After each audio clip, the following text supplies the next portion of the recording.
সাধু বলে মনে করি। প্রশ্ন হবে যে বনঙ্গত হরিমাশ্রয়েত, কেন? যে বনে গমন করে হরিকে আশ্রয় করতে হবে, তাহলে আমরা সকলে কি করব? শহর ছেড়ে দিয়ে যাব হিমালয়? বনঙ্গত শব্দে শ্রীধরপাদ বলেছেন নির্জনত্ব ইতি বনম। যার হৃদয়েতে ভগবান শ্রীহরিরই কেবলমাত্র অধিষ্ঠান, তিনি যথার্থ বনে গমন করেছেন। আর যার হৃদয়েতে অনন্ত বিষয় বাসনার ঝঞ্ঝা উঠেছে, নিরন্তর তুফান উঠেছে, তিনি লোকালয়ে বাস করছেন। শ্রীমান মহাপ্রভু বলেছেন আনের হৃদয় মন, মোর মন বৃন্দাবন, মনে বনে এক করি জানি, তাহে তোমার পদদ্বয় যদি করাও উদয়, তবে তোমার পূর্ণ কৃপা মানি। মহাপ্রভু বলেছেন জগতের জীবের হৃদয় মন। মন কি? এই ভালো এই মন্দ সব মনোধর্ম। মনের ব্যাধি হচ্ছে এই সুখ দুঃখের পিছনে ছুটে বেড়াচ্ছে। সুখকে দুঃখ বলে আঁকড়ে তার পরিবর্তনশীল বস্তুকে স্থায়ী মনে করে তার পিছনে ছুটে যায়। পুত্র মরে যাবে, তথাপি পুত্র শক্তিতে ক্লিষ্ট হবে। পুত্র ছিল না, পুত্রাকাঙ্ক্ষা। হে ঠাকুর আমার একটি পুত্র সন্তান দাও। বিবাহিত জীবন আমাদের, কিন্তু সন্তান হয়নি, সন্তানের কামনা। ভগবত ইচ্ছাক্রমে মার প্রভাবেতে একটি সুসন্তান হলো, পিতা মাতা খুব খুশি। 1 বছর 2 বছর ছেলেটি কথা বলতে শিখেছে, চলতে ফিরতে শিখেছে। এমন সময় একদিন কলেরা হলো রাত্রিতে, সকালবেলা ছেলেটি মরে গেল। মরে তো যায়, এমন না যে মরে যায় না কারো ঘরের ছেলে। যখন মরে গেল তখন সেই পিতা মাতা যার সন্তান ছিল, মনের বেদনা ছিল সত্য, পুত্র লাভ করে সুখের উৎস উঠেছিল হৃদয়েতে, পর মুহূর্তে পুত্র বিয়োগে অনন্ত কোটি গুণ তার দুঃখ সাগরে সে ডুবে যায়। এই সংসারের নিয়ম। তথাপি যা গেছে তার জন্য কেঁদে কি হবে? আবার সংসার চালাও, যারা আছে তাদের তো দেখতে হবে। স্বামী মরে যায়, মরতে বসেছে, সামনের তুলসী তলায় রেখে দিয়েছে, স্ত্রী কেঁদে আবার আকুল, মূর্ছা যাচ্ছে মিনিটে মিনিটে। যোগ আমার কি হবে গো, তুমি চলে গেলে, কাঁদছে। সব লোকগুলো মনে করছে আহা এমন পতিপরায়ণা নারী, স্বামী মরে যাচ্ছে তাই দেখো কেঁদে কিরকম অস্থির হয়ে যাচ্ছে, আউতাস করছে। কতক্ষণ? স্বামীকে যখন তুলে নিয়ে গেল, শ্মশানে চলে গেল, মুখাগ্নি হয়ে গেল, পুরী ছাই হয়ে গেল, চোখের জল মুছতে মুছতে কাঁচা হাত দিয়ে বিধবা হয়ে ফিরে এলো ঘরে। ছোট ছোট কাচ্চা বাচ্চাগুলো কাঁদছে, তারা এখনো খায়নি। ওই চোখের জল মুছে, স্বামী তো মরে গেছে তো গেছেই, সে তার ফিরে আসবে না, এই কাচ্চা বাচ্চাগুলোকে দেখবে কে? আবার তখন সংসার আবার লিপ্ত ওই নারী হয়ে যায়। যে নারী 5 মিনিট আগে বলছিল আমি মূর্ছিছে, স্বামী হারা হয়ে আমি জীবন কি করে ধারণ করবো, স্বামী হারা হয়ে সেই নারীও আবার বেঁচে থাকে, আবার যারা আছে আশেপাশে তাদের নিয়ে আঁকড়ে থাকে। তাই বলছেন যতক্ষণ পর্যন্ত এই দেহাশক্তি থাকবে ততক্ষণ সাধুর সন্ধান নাই। তার সময়ে দেবরাজ ইন্দ্র ভোগ বিলাস করে স্বর্গেতে থাকেন। আমাদের দেশের লোক মরে গেলে বলে স্বর্গে, তিনি স্বর্গে গিয়েছেন মরে। আরে স্বর্গে কি হয় না, স্বর্গে পারিজাত পুষ্প আছে। আমাদের এখানে সুগন্ধ গোলাপ আছে, সেখানে পারিজাত পুষ্প। এখানে গোলাপ 2 দিনে শুকিয়ে যায়, পারিজাত পুষ্প দীর্ঘকাল সুগন্ধ দান করে। এখানে অপ্সরা আছে, এখানে বারবণিতা আছে, সেখানে সুন্দরী অপ্সরা নৃত্যগীত আছে। এখানে সুখ বিলাস আছে, সেখানে সেই সুখ বিলাসের প্রাচুর্য আছে। এই মাত্র তফাৎ। স্বর্গেতে ভোগ বিলাসের কেন্দ্র দীর্ঘকাল স্থায়ী, তারপরে পুণ্যক্ষয়ে আবার সংসারে আসতে হয়। ক্ষীণে পুণ্যে মর্ত লোকং বিশন্তি। এইভাবে এক ইন্দ্র বহু হয়, সাধনা করে ওরকম তপস্যার বলেতে ইন্দ্রত্ব পদবী কেউ লাভ করতে পারে। কোন এক সাধক এইভাবে বেদ পন্থাতে আলোচনা করে করে অন্তিমে স্বর্গে গিয়ে দেবতাদের রাজা হয়ে ইন্দ্রত্ব লাভ করলেন। যখন তার সব পুণ্য ক্ষয় হয়ে গেল, তখন সে ফিরে এসে শুকর যোনি লাভ করে, শুয়োর হয়ে জন্মাল। শুয়োর যখন হলো, কিছুদিন পরে একটু বড় হলো, তার একটা শুকরী পত্নী হলো। আমি শাস্ত্রের কথা বলছি, নিজের কথা না। শুকরী পত্নী হলো, সেই শুকরী গর্ভে তার 5-7টা কাচ্চা বাচ্চা হলো। সে কি করে, ওই শুকর নর্দমায় পড়ে থাকে, বিষটা ভোজন করে আর বাচ্চাগুলোকে লালন পালন করে। একদিন দেবর্ষি নারদ আর ব্রহ্মা ওই পথ দিয়ে যাচ্ছে, ওই শূকরকে দেখেই দেবর্ষি নারদ বলছেন যে দেবরাজ তুমি কি করছো? তুমি নর্দমায় পরে বিষ্ঠা ভোজন করছো, তুমি স্বর্গের রাজা, স্বর্গে ফিরে যাও। এই যখন বলে একটু এগিয়ে এসেছে তাকে উপদেশ দেবে বলে, শুয়োর মনে গেলে ওই আমার এই বাচ্চাগুলোকে নিয়ে যাবে। আমাদের ম্যাথররা করে আমাদের বৃন্দাবনে, সব ধরে বেঁধে উল্টে ফেলে দিয়ে পা দুটো বেঁধে তারপরে পিঠে বেরিয়ে মারে। এই মারতে এসে একেবারে সে তেড়ে গিয়েছে তাকে মারবে বলে।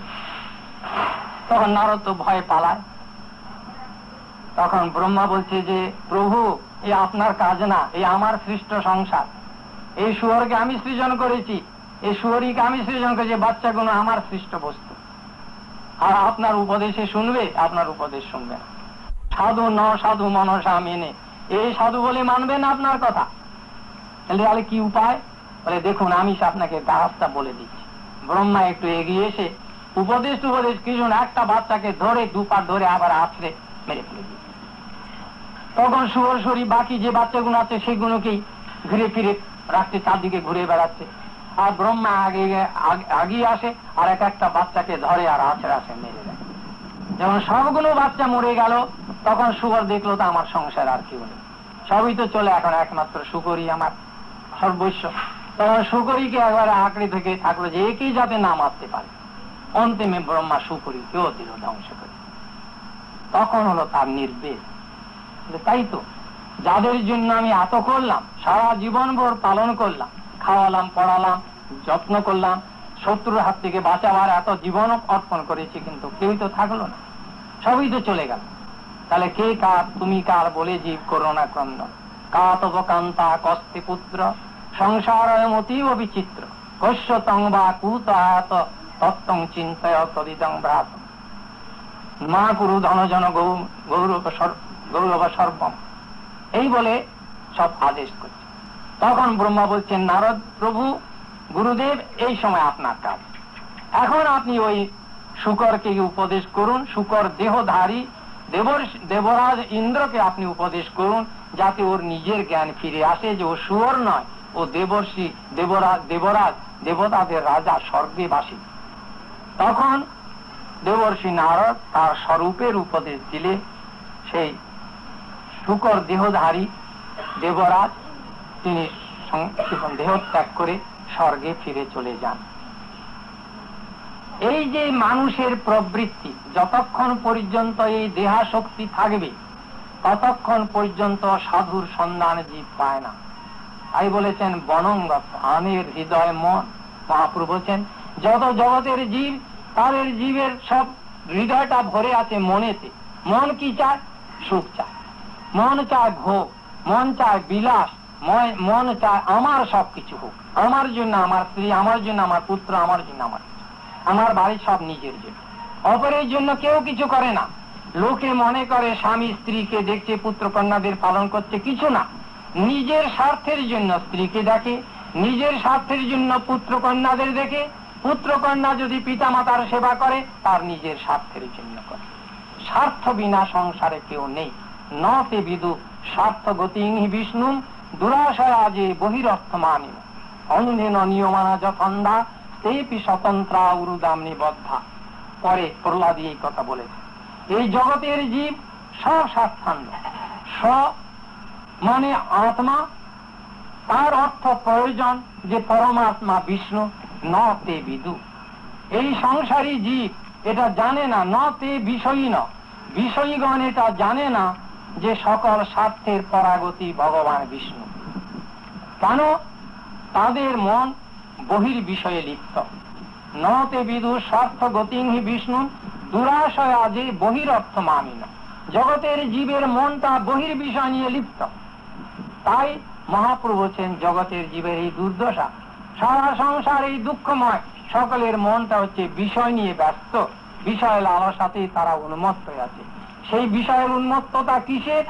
নিজে স্বসুখ কামনা, নিজের সুখের জন্য সে কিছু করে, বলে যে তোমার জন্য আমি করছি, বস্তুটা তোমার জন্য কেউ করে না। এই কথাই এই ভাগবতে আবার যখন হিরণ্যাক্ষ মরে গেল তখন তার পত্নী, হিরণ্যাক্ষের পত্নী মৃত স্বামীর দেহের সামনে কাঁদছে, ওইভাবে উল্টে পাল্টে মাথার চুল ছিঁড়ছে আর কাঁদছে, হাহাকার করছে, আমার স্বামী চলে গেছে। তখন হিরণ্যকশিপু উপদেশ দিচ্ছেন তার ভ্রাতৃবধূকে যে আপনি কাঁদছেন কেন? যে আমার স্বামী মরে গেছে তাই কাঁদছে। বলে মরে গেছে কোথায়? এই তো সামনে শুয়ে আছে।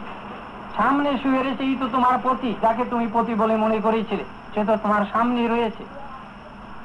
হ্যাঁ সামনে রয়েছে, কিন্তু এ আর উঠবে না। বলে যখন ঘুমতো, এর আগে তো ঘুমিয়ে থাকতো যখন রাত্রিতে, তখন তো কাঁদতে না, তখন তার উঠতো না, ঘুমিয়ে থাকতো, তখন তো কাঁদতে।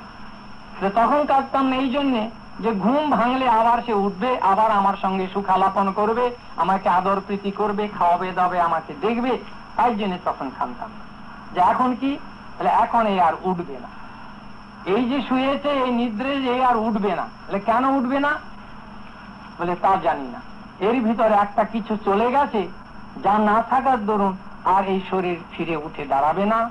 আগে যখন ঘুমতো তার ভিতরে এমন কোন একটা সত্তা ছিল যা থাকার দরুন ঘুম ভাঙলে আবার সে উঠে জেগে আমার সঙ্গে প্রীতির ভাবনা প্রকাশ করত। তখন বলছেন যে দেখো, তাহলে তুমি স্বামী বলতে কাকে জেনেছিলে? এতদিন তোমার এই শরীর, স্বামীর শরীরটাকেই তুমি স্বামী বলে আদর করেছিলে, ভালোবেসেছিলে, তুমি মনে করেছো ভালোবেসেছিলে তোমার সুখের ভোগের কামনার জন্য, পূর্তির জন্য। সেই দেহতে এখন তোমার তৃপ্ত হচ্ছে না কেন? এই তোমার স্বামীর দেহ আর তোমাকে সুখ দেবে না। কিন্তু এই স্বামীর ভিতরে যে সত্তা থাকার দরুন তুমি স্বামী বলে আদর আপ্যায়িত করেছিলে, সেই সত্তার সন্ধান তখন করনি যখন বেঁচে ছিল, এখন চলে গেছে তাও তার সত্তার সন্ধান করনি। যদি তুমি সত্যি তোমার স্বামীর স্বরূপ জানতে চাও, তাহলে তার স্বামীর যে আত্মা, সেই আত্মার অনুসন্ধান করো, তাতেই তোমার কল্যাণ হবে। আত্মা অমর অজ, তার জন্ম হয়নি, সে মরেনি। তোমার স্বামীর জন্ম হয়নি, মরেনি। তোমার স্বামী তুমি যাকে বলেছ তার সেই দেহটাকে স্বামী বলেছ, সেই দেহ জন্মেছিল, দেহ নিশ্চিত রূপে মরবে, ছাই হয়ে যাবে। সুতরাং স্বামীও তোমার কেউ নয়, পত্নীও কেউ কারো নয়। এইগুলো সাময়িক তৈরি করা আমাদের সম্বন্ধ পাতানো মাত্র মাঝপথে। তাই বলেছেন বনঙ্গত। এই যে বিষয়ী লোক, দেহধারী, উদ্বিগ্ন মনার বদ্ধ জীবকুল, তাদের মন সব এই বিষয় বাসনা লিপ্ত। আর মহাপুরুষ কি বলছেন? মোর মন বৃন্দাবন, আমার মনটাই হচ্ছে বৃন্দাবন, ভগবানের লীলাভূমি। সেই লীলাময় শ্রীহরি তার নিত্য পরিকর জনসঙ্গী, তার লীলা আস্বাদন তিনি করেন বৃন্দাবন ধামে। সেই বৃন্দাবন ধামকে আমার হৃদয়েতে আমি স্থান দিয়েছি। স্থানের হৃদয় মন, মোর মন বৃন্দাবন, মনে বনে এক করি জানি, আহে তোমার পদদ্বয় যদি করহ উদয়, তবে তোমার পূর্ণ কৃপা মানি। এই বলে মহাপ্রভু আমাদের যেমন শিক্ষা দিয়েছেন, হৃদয়কে যদি স্বচ্ছ করা যায়, এই বিষয় আবির মোহে গন্ধতে চিরকাল জীবনের শেষ মুহূর্ত পর্যন্ত না কাটিয়ে যেই সংসার করি মিছে গেল কাল, লাভ না হইল কিছু, ঘটিল জঞ্জাল। এই সংসার করে সকল জীবের জীবন কেটে যায়, সব লোক জানে, তথাপি এমন মোহবন্ধন সে ছাড়তে পারে না, আঁকড়ে ধরে রাখে। তথাপি জানে কিন্তু শান্তি নেই, জানে কেউ থাকবে না, স্বামী মরবে, স্ত্রী মরবে, পুত্র মরবে, কন্যা মরবে, সকলেই মরবে। তথাপি তাদের জন্য কে আগে মরবে, কে পরে মরবে, এ কেউ বলে দিতে পারে না।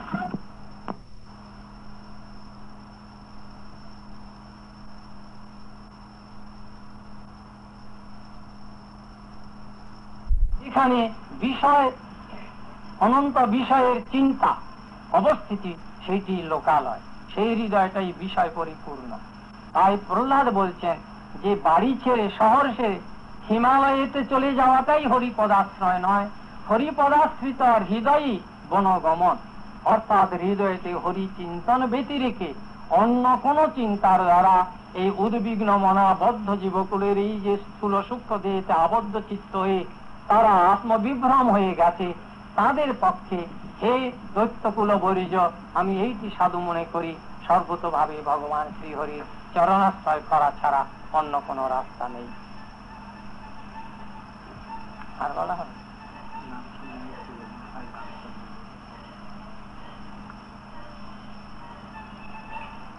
বাবাজি মশাই বারে বারে বলছেন যে রামচন্দ্রের কথা বলুন। তৃতীয় স্কন্ধে সব ভগবানের অবতার আদির বর্ণনা করেছে। মৎস্য কুর্ম বরাহ নৃসিংহ বামন আদি করে কৃষ্ণ পর্যন্ত অবতার বর্ণনা করেছেন।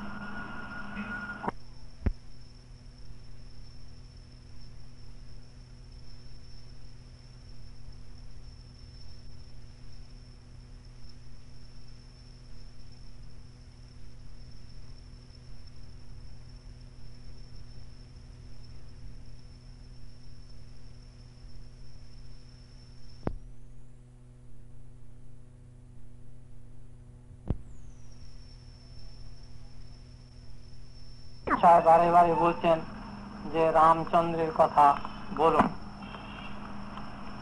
তৃতীয় স্কন্ধে সব ভগবানের অবতার আদির বর্ণনা করেছেন। মৎস্য কুর্ম বরাহ নৃসিংহ বামন আদি করে কৃষ্ণ পর্যন্ত অবতার বর্ণনা করেছেন।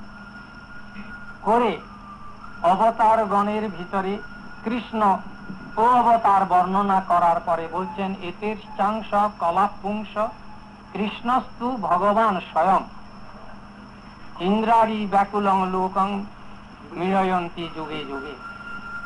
এই অসুরের উৎপীড়নে লোকসমূহ যখন উৎপীড়িত হয়ে যায় তখন যুগে যুগে ভগবান পরম পুরুষ অবতীর্ণ হন ভিন্ন ভিন্ন অংশ বা কলা রূপে। এই অবতার গণের ভিতরে যে ভগবান যুগাবতার কৃষ্ণ, তিনি আবার স্বয়ং কৃষ্ণস্তু ভগবান স্বয়ং। স্বয়ং ভগবান একমাত্র কৃষ্ণই, কৃষ্ণ ব্যতিরেকে আর কেউ স্বয়ং ভগবান নয়। এই স্বয়ং ভগবান শব্দের অর্থ চরিতামৃতে বলেছেন ব্রজে ব্রজেন্দ্র নন্দন গোপবেশ গোপভিমান। তিনি একমাত্র স্বয়ংরূপ কৃষ্ণ। সেই স্বয়ংরূপ কৃষ্ণের স্বয়ং প্রকাশ হয়, নিজেকে নিজে প্রকাশিত করে দেন।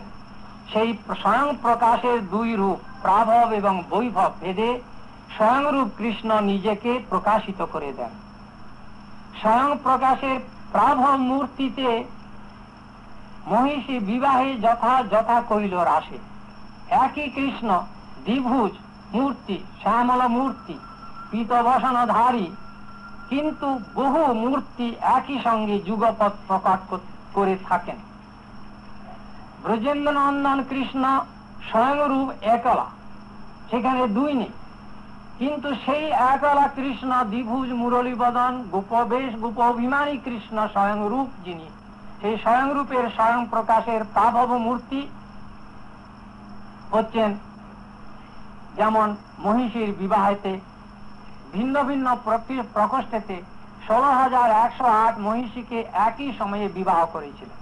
একই সময় ভিন্ন ভিন্ন মহলে একই সময়ে 16,108 মূর্তি একই মূর্তি প্রকট করে বিবাহ করেছিলেন। কিংবা মহারাসেতে 100 কোটি গোপীর সমাবেশ যখন হয়েছিল তখন দুই দুই গোপীর ভিতরে এক এক কৃষ্ণ মূর্তি প্রকট করে কৃষ্ণ রাসচক্র বিস্তার করেছিলেন। এই যে কৃষ্ণ, তিনি স্বয়ংরূপ কৃষ্ণ নন, স্বয়ংরূপ কৃষ্ণের প্রকাশ মূর্তি। সেই প্রকাশ মূর্তির দ্বিতীয় স্বরূপ বৈভব। বৈভব মূর্তিতে বলরাম। বলরামের দুটি কার্য, একটি বৈভব আর একটি বিলাস। বৈভব রূপে বলরাম স্বয়ংরূপ কৃষ্ণের 10 প্রকারে সেবা করেন, তিনি সেবক। স্বয়ং প্রকাশের সেবা নন, স্বয়ং রূপ যে কৃষ্ণ তার সেবা বৈভব মূর্তি, অর্থাৎ স্বয়ং রূপের স্বয়ং প্রকাশের বৈভব মূর্তি যে বলরাম, তিনি 10 প্রকারে তার সেবা করেন।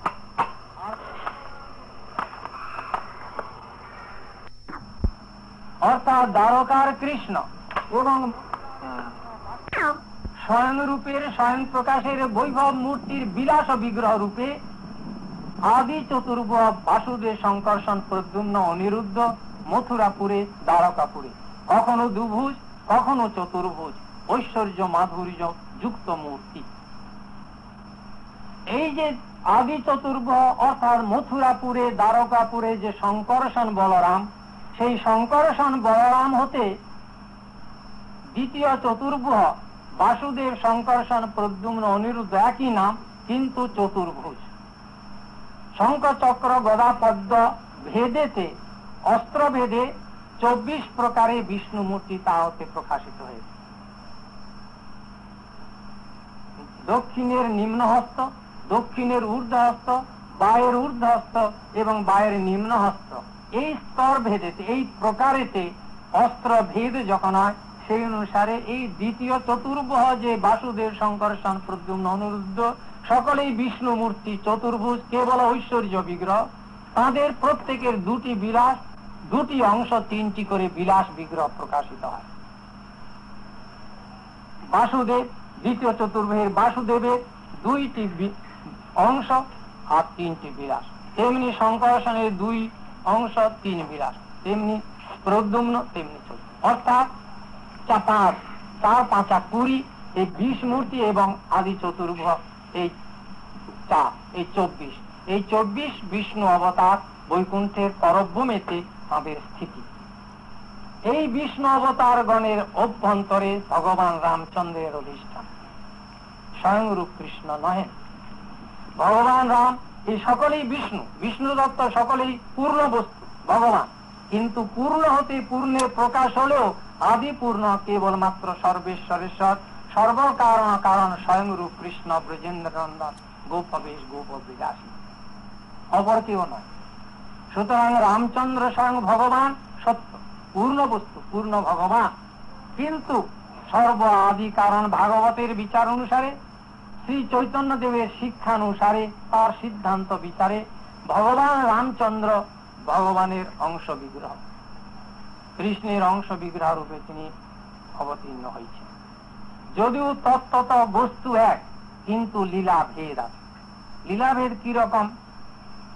যেমন কৃষ্ণ অবতারে কুরুক্ষেত্র যুদ্ধের পরে যুধিষ্ঠির যখন ভারতের সম্রাট হলেন, ইন্দ্রপ্রস্থ দিল্লিতে রাজ সিংহাসন হয়েছে, তখনকার যুগে বিধান ছিল যে ক্ষুদ্র ক্ষুদ্র করদ রাজ্যগুলো যিনি প্রধান রাজা হবেন তার অধীন হবে, তার কাছে বশীভূত স্বীকার করতে হবে। তার জন্য রাজ চক্রবর্তী রাজসূয় যজ্ঞ করতেন। রাজসূয় যজ্ঞ বৈদিক বিধানেতে একটি ঘোড়ার সৃষ্টি হয়। সেই ঘোড়াতে এমনই বৈদিক শক্তিতে শক্তি হয় যে সেই ঘোড়াতে নাম লিখে দিয়ে ছেড়ে দিলে সেই রাজ্যের অভ্যন্তরে যত যত করদ রাজ্য আছে সেখানে গিয়ে সে উপস্থিত হবে।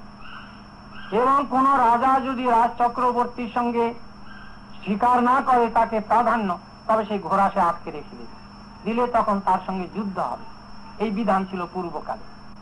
তেমনি যুধিষ্ঠির মহারাজ যখন নাকি রাজ চক্রবর্তী হলেন, তিনি রাজসূয় যজ্ঞ করার পরে সমস্ত রাজারা যুধিষ্ঠিরের প্রধান স্বীকার করলেন।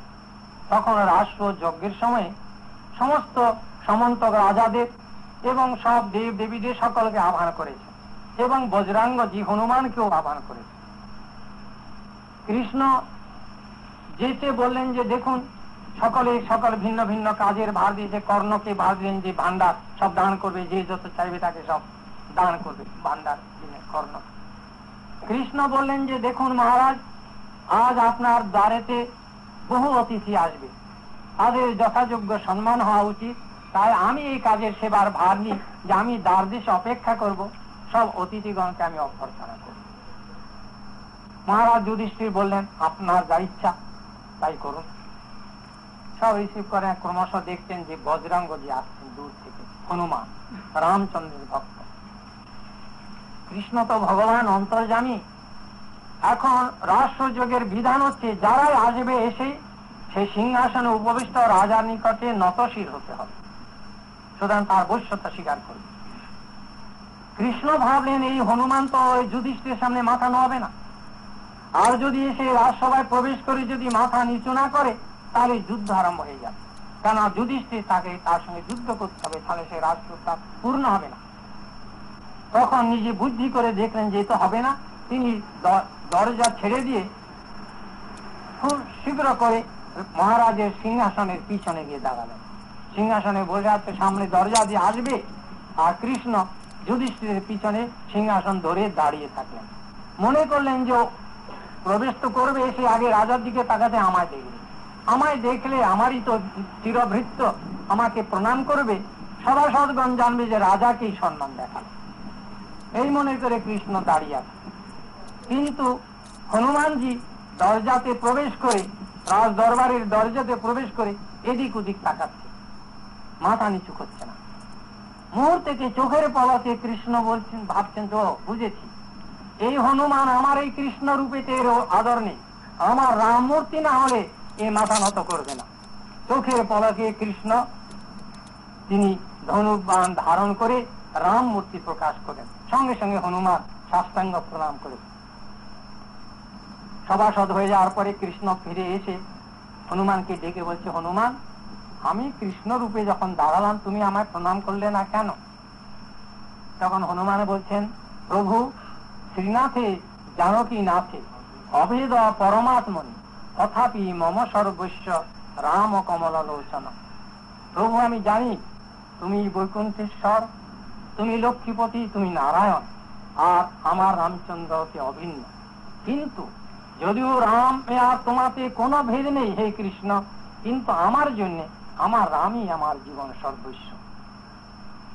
সুতরাং রামের উপাসক যিনি, তিনি রামকে পূর্ণ ভগবান রূপে জানেন, কিন্তু তিনি ভগবান, সুতরাং পূর্ণ, তাতে অংশ কিছু নেই। ভগবানের পূর্ণ হতে পূর্ণের প্রকাশ পায় অচিন্ত শক্তি প্রভাবে। এইভাবে ভগবানের লীলা বিস্তার, অনন্ত অবতার অসংখ্যা, অনন্ত অবতার ভগবান হতে প্রকাশিত হন। কিন্তু সকল অবতারের মূলাধার যে অবতারী, যাহা হতে সমস্ত বিষ্ণু অবতারের প্রকটন এবং যুগে যুগে যুগধর্ম প্রবর্তনের জন্য বিষ্ণু অবতারগণ আবির্ভূত হন, তাদের মূলাধারে একমাত্র স্বয়ংরূপ কৃষ্ণ ব্রজেন্দ্র নন্দন, গোপবেশ গোপ অভিমানকারী। যুগাবতারগণ ভিন্ন ভিন্ন যুগে ভিন্ন ভিন্ন তাদের স্বরূপ। সত্যযুগে অষ্টভুজ শুক্লবর্ণ হরি যুগাবতার, সত্যযুগের যুগাবতার কৃষ্ণ নন, রাম নন, আর কেউ নন, অষ্টভুজ শুক্লবর্ণ হরি। ত্রেতা যুগে হয়গ্রীব, রক্তবর্ণ হয়গ্রীব, ঘোড়ার রূপ হচ্ছে ত্রেতার যে যুগাবতার, যুগধর্ম প্রবর্তন করে। তারপরের যে যুগাবতার, তার শ্যাম হচ্ছে তার নাম, কৃষ্ণ বর্ণ শ্যাম। আর কলিযুগের যে যুগাবতার, তিনি তার নাম কৃষ্ণ। এই কৃষ্ণ আর যে স্বয়ংরূপ কৃষ্ণ দাপরের শেষে কলির প্রারম্ভে, এই কলির প্রারম্ভে যে অবতীর্ণ হয়েছিলেন, সেই ভগবান পূর্ণ ব্রহ্ম স্বয়ংরূপ শ্রীকৃষ্ণ ব্রজেন্দ্র নন্দন, আর তার সঙ্গে এই অনন্ত অবতার, সব লীলা অবতার 25টি। ভগবান নারায়ণের পরম পুরুষের 25 লীলা অবতার, যুগাবতার 4, গুণাবতার 3, আর মন্বন্তর অবতার 14, আর পুরুষ অবতার 3। এইসব অবতার ভগবান। পুরুষ অবতার কারণানবসায়ী বিষ্ণু, গর্ভদশায়ী বিষ্ণু, ক্ষীরদশায়ী বিষ্ণু, 3 পুরুষ অবতার। আর ব্রহ্মা বিষ্ণু মহেশ্বর 3 গুণাবতার, সত্তরজতম গুণের অবতার। যুগাবতার 4, হরি, হয়গ্রীব, শ্যাম এবং কৃষ্ণ। লীলাবতার মৎস্য, কুর্ম, বরাহ, নৃসিংহ, বামন আদির অভ্যন্তরে রাম লীলাবতার। আর মন্বন্তর অবতার 14। তাছাড়া শক্তাবেশ অবতার এবং ভাবাবেশ অবতার অনন্ত। এই অনন্ত অবতারের মূলাধার, মূল পুরুষ, যেমন 1000 ক্যান্ডেল পাওয়ারের আলোর থেকে আরো 10,000 আলো তেমনি শক্তি ধারণ প্রকাশ করা যায়, কিন্তু আদি আলো একটাই, তেমনি সকল অবতারের মূল আশ্রয় স্বয়ংরূপ ব্রজেন্দ্র নন্দন কৃষ্ণচন্দ্র। সেই শ্রীকৃষ্ণের আরাধনা করাই সর্বোত্তম কল্যাণের কথা, তাই জীবনের পরম জয়। কৃষ্ণ সুখ তত্ত্ব, তার নাম ভক্তি। কৃষ্ণ সুখী হন না, পূর্ণতম বস্তুতে কৃষ্ণের সুখের উদয় হয়। তখন ভগবান যোগমায়াকে আহ্বান করে নিজের রূপ, দ্বিতীয় মূর্তি, নিজের দেহ হতে নিজের রূপকে দ্বিতীয় মূর্তিতে যে প্রকাশ করে দিয়েছেন, সেই মূর্তিটির নাম শ্রী রাধা বা লাদিনী শক্তি। কৃষ্ণের সৌন্দর্যের দ্বিতীয় মূর্তি পূর্ণতম রূপে যোগমায়ার দ্বারা, অচিন্ত শক্তির দ্বারা কৃষ্ণ অভিব্যক্ত করেছেন তার নিজের নয়নের সুখের জন্য। অর্থাৎ রাধা বস্তুটি কি? কৃষ্ণ। কৃষ্ণই রাধা রূপেতে নিজের দ্বিতীয় মূর্তি সৌন্দর্য স্বরূপ ধারণ করে দ্বিতীয় মূর্তিতে প্রকটে কৃষ্ণই কৃষ্ণের রূপ দর্শন করে সুখানুভব করছেন। এইভাবে বাৎসল্য রসে যশোদা নন্দাদি পিতৃমাতৃবর্গ, সৌখ্য রসে শ্রীদান সুদাম দাম বসুদাম সুবল মধুমঙ্গলাদি তা প্রিয় নর্ম সখা সখা বৃন্দ এবং চিত্রক পত্রকাদি ভৃত্যবৃন্দ, এরা সকলেই কৃষ্ণ। কৃষ্ণই কৃষ্ণের নিজের সুখের আস্বাদনের জন্য নিজেকে এই দ্বিতীয় মূর্তিতে যখন প্রকাশ করেন তখন তাকে বলে আশ্রয় জাতীয় ভগবান। আর বিষয় বিগ্রহ ভগবান একজনই থাকেন, কৃষ্ণ। বিষয় বিগ্রহ ভগবান একমাত্র কৃষ্ণ, আর আশ্রয় জাতীয় কৃষ্ণ হচ্ছেন পঞ্চরসে এই পঞ্চবিধ স্বরূপ প্রকাশিত হয়। এর নাম হল রস। রসস্পর্শেতে রূপ ধারণ করে নিজেকে নিজে প্রকট করে দেয়। এমন একটা অচিন্ত রাজ্য শ্রীকৃষ্ণের। এই জগতের কোন বিষয়বস্তু নয়, জগতের লোক স্ত্রী পুরুষের ব্যাপার কোনো কথা সেখানে নেই।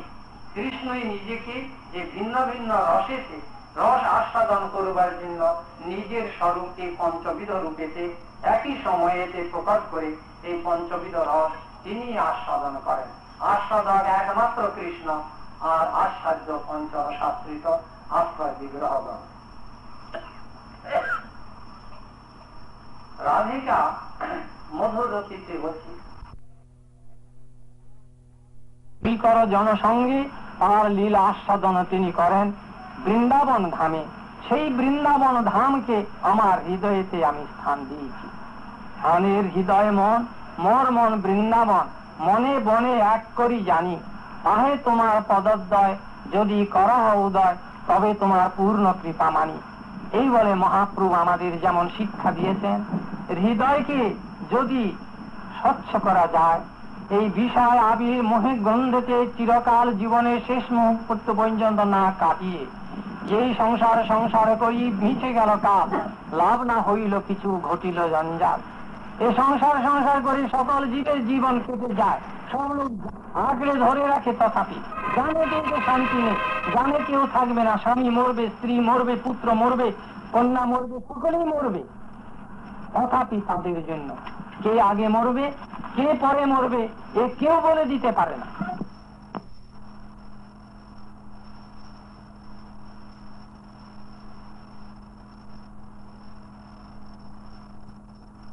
এখানে বিষয় অনন্ত বিষয়ের চিন্তা অবস্থিতি, সেটি লোকালয়, সেই হৃদয়টাই বিষয় পরিপূর্ণ। তাই প্রহ্লাদ বলছেন যে বাড়ি ছেড়ে শহর ছেড়ে হিমালয়েতে চলে যাওয়াটাই হরিপদাশ্রয় নয়, হরিপদাশ্রিত হৃদয়ই বনগমন। অর্থাৎ হৃদয়তে হরি চিন্তন ব্যতি রেখে অন্য কোন চিন্তার দ্বারা এই উদ্বিগ্ন মনাবদ্ধ জীবকুলের এই যে স্থূল সূক্ষ্ম দেহতে আবদ্ধ চিত্ত হয়ে তারা আত্মবিভ্রম হয়ে গেছে, তাদের পক্ষে হে দৈত্যকুল বরিজ, আমি এইটি সাধু মনে করি, সর্বতভাবে ভগবান শ্রীহরির চরণাশ্রয় করা ছাড়া অন্য কোন রাস্তা নেই। আর বলা হবে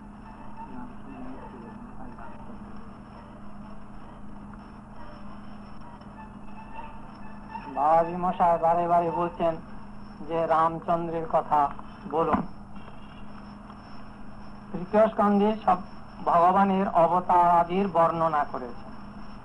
মৎস্য কুর্ম বরাহ নৃসিংহ বামন আদি করে কৃষ্ণ পর্যন্ত অবতার বর্ণনা করেছেন।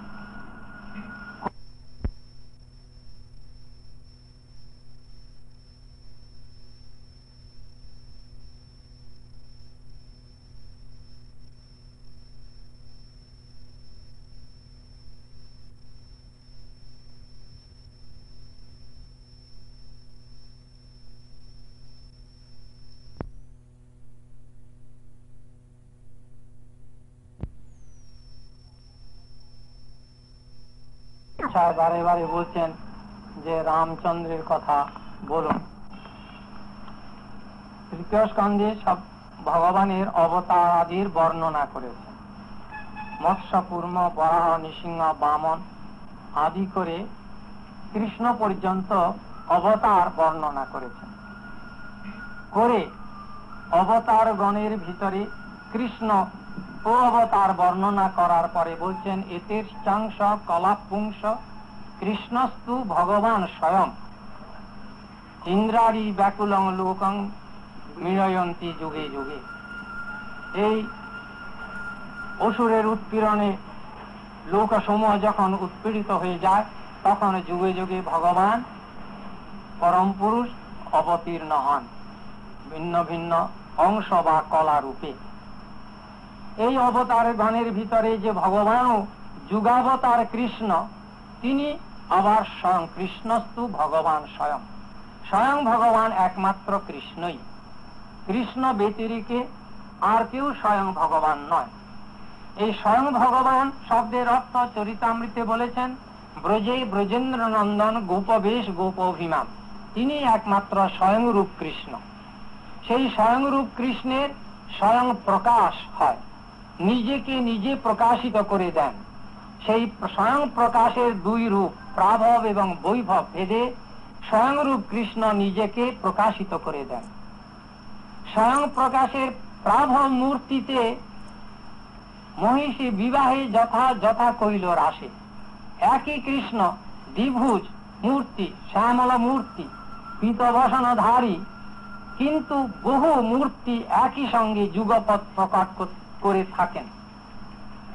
ব্রজেন্দ্র নন্দন কৃষ্ণ স্বয়ংরূপ একলা, সেখানে দুই নেই, কিন্তু সেই একলা কৃষ্ণ দ্বিভুজ মুরলীবদন গোপবেশ গোপাভিমানী কৃষ্ণ স্বয়ংরূপ, যিনি সেই স্বয়ংরূপের স্বয়ং প্রকাশের প্রাভব মূর্তি হচ্ছেন, যেমন মহিষীর বিবাহেতে ভিন্ন ভিন্ন প্রকোষ্ঠেতে 16,108 মহিষীকে একই সময়ে বিবাহ করেছিল।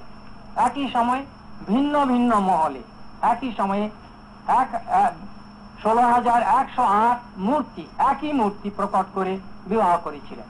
কিংবা মহারাসেতে 100 কোটি গোপীর সমাবেশ যখন হয়েছিল, তখন দুই দুই গোপীর ভিতরে এক এক কৃষ্ণ মূর্তি প্রকট করে কৃষ্ণ রাসচক্র বিস্তার করেছিলেন। এই যে কৃষ্ণ, তিনি স্বয়ংরূপ কৃষ্ণ নন, স্বয়ংরূপ কৃষ্ণের প্রকাশ মূর্তি। সেই প্রকাশ মূর্তির দ্বিতীয় স্বরূপ বৈভব। বৈভব মূর্তিতে বলরাম। বলরামের দুটি কার্য, একটি বৈভব আর একটি বিলাস। বৈভব রূপে বলরাম স্বয়ংরূপ কৃষ্ণের 10 প্রকারে সেবা করেন, তিনি সেবক। স্বয়ং প্রকাশের সেবা নন, স্বয়ং রূপ যে কৃষ্ণ, তার সেবা বৈভব মূর্তি, অর্থাৎ স্বয়ং রূপের স্বয়ং প্রকাশের বৈভব মূর্তি যে বলরাম, তিনি 10 প্রকারে তার সেবা করেন।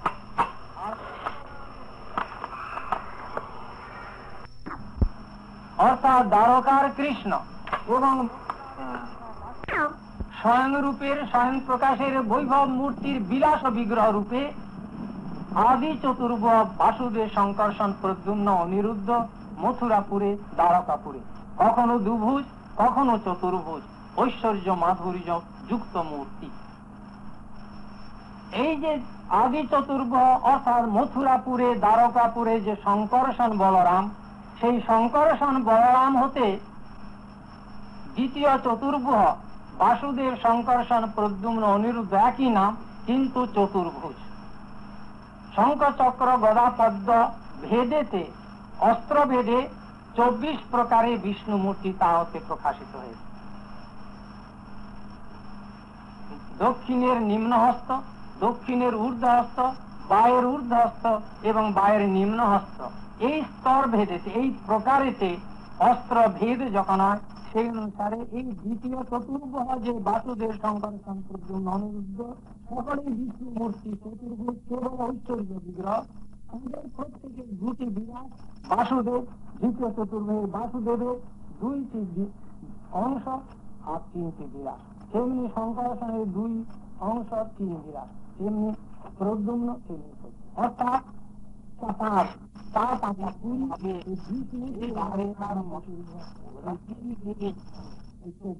এই 24 বিষ্ণু অবতার বৈকুণ্ঠের পরভূমিতে তাদের স্থিতি। এই বিষ্ণু অবতার গণের অভ্যন্তরে ভগবান রামচন্দ্রের অধিষ্ঠান, স্বয়ংরূপ কৃষ্ণ নয়।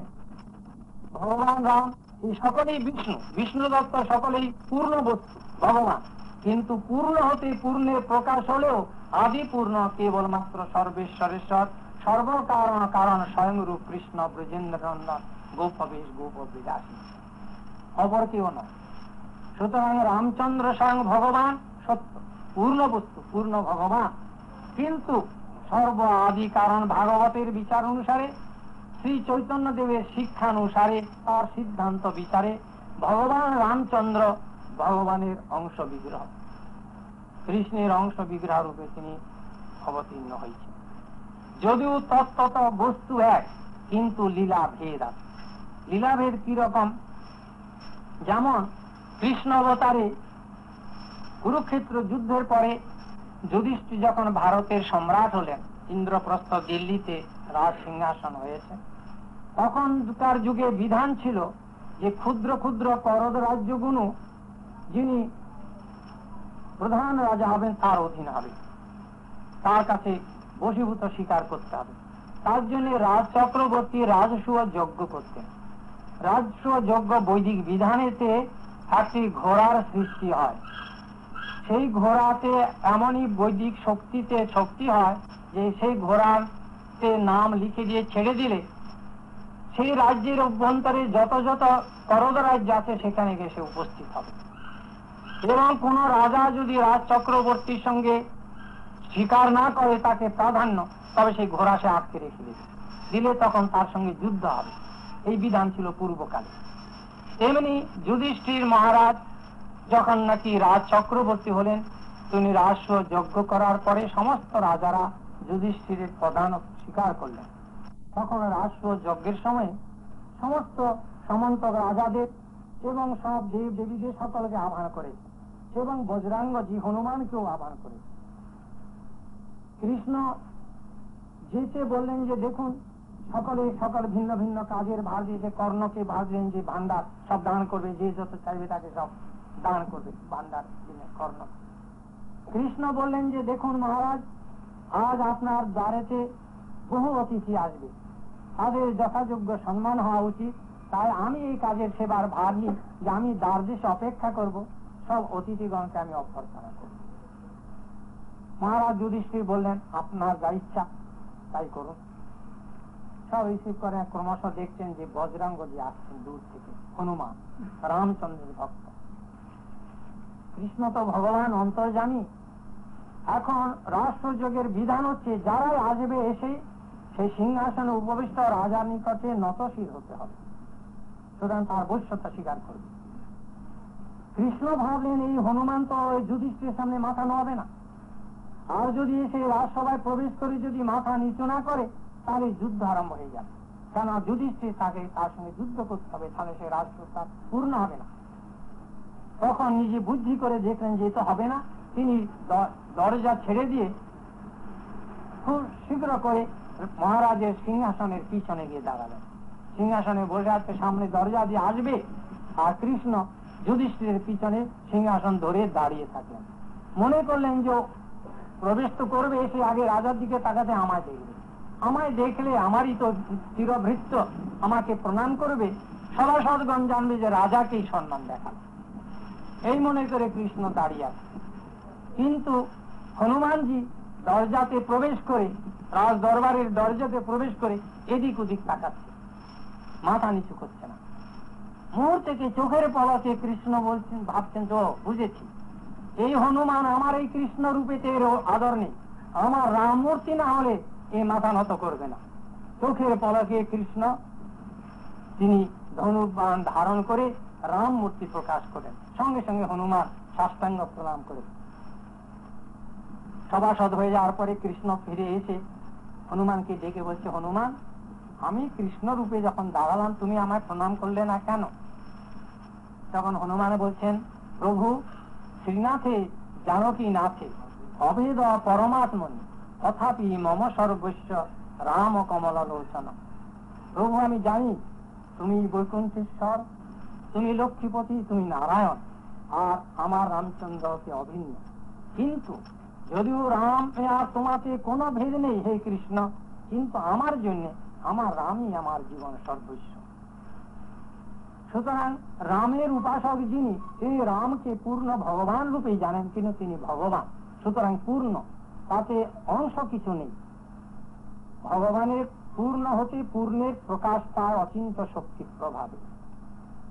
এইভাবে ভগবানের লীলা বিস্তার অনন্ত অবতার, অসংখ্যা অনন্ত অবতার ভগবান হতে প্রকাশিত হন। কিন্তু সকল অবতারের মূলাধার যে অবতারী, যা হতে সমস্ত বিষ্ণু অবতারের প্রকটন এবং যুগে যুগে যুগধর্ম প্রবর্তনের জন্য বিষ্ণু অবতারগণ আবির্ভূত হন, তাদের মূলাধারে একমাত্র স্বয়ংরূপ কৃষ্ণ ব্রজেন্দ্র নন্দন, গোপবেশ গোপ অভিমানকারী।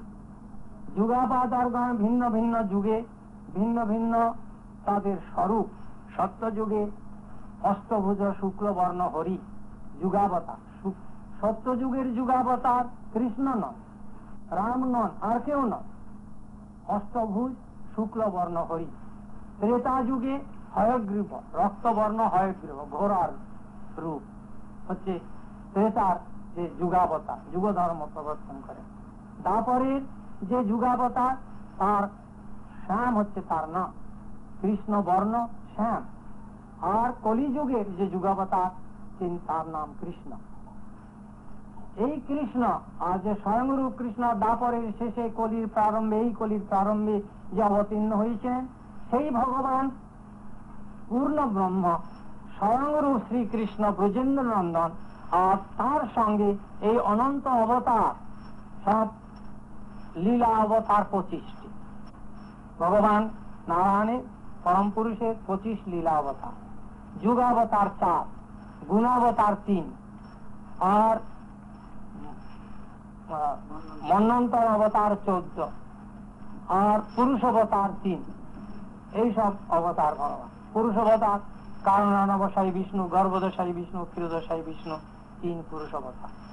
আর ব্রহ্মা বিষ্ণু মহেশ্বর 3 গুণাবতার, সত্তরজতম গুণের অবতার। যুগাবতার 4, হরি, হয়গ্রীব, শ্যাম এবং কৃষ্ণ। লীলাবতার মৎস্য, কুর্ম, বরাহ, নৃসিংহ, বামন আদির অভ্যন্তরে রাম, লীলাবতার। আর মন্বন্তর অবতার 14। তাছাড়া শক্তাবেশ অবতার এবং ভাবাবেশ অবতার অনন্ত। এই অনন্ত অবতারের মূলাধার, মূল পুরুষ, যেমন 1000 ক্যান্ডেল পাওয়ারের আলোর থেকে আরো 10,000 আলো তেমনি শক্তি ধারণ প্রকাশ করা যায়, কিন্তু আদি আলো একটাই, তেমনি সকল অবতারের মূল আশ্রয় স্বয়ংরূপ ব্রজেন্দ্র নন্দন কৃষ্ণচন্দ্র। সেই শ্রীকৃষ্ণের আরাধনা করাই সর্বোত্তম কল্যাণের কথা, তাই জীবনের পরম জ্ঞান। কৃষ্ণ সুখ তত্ত্ব, তার নাম ভক্তি। কৃষ্ণের সুখ আংশিক বস্তুতে কৃষ্ণ সুখী হন না, পূর্ণতম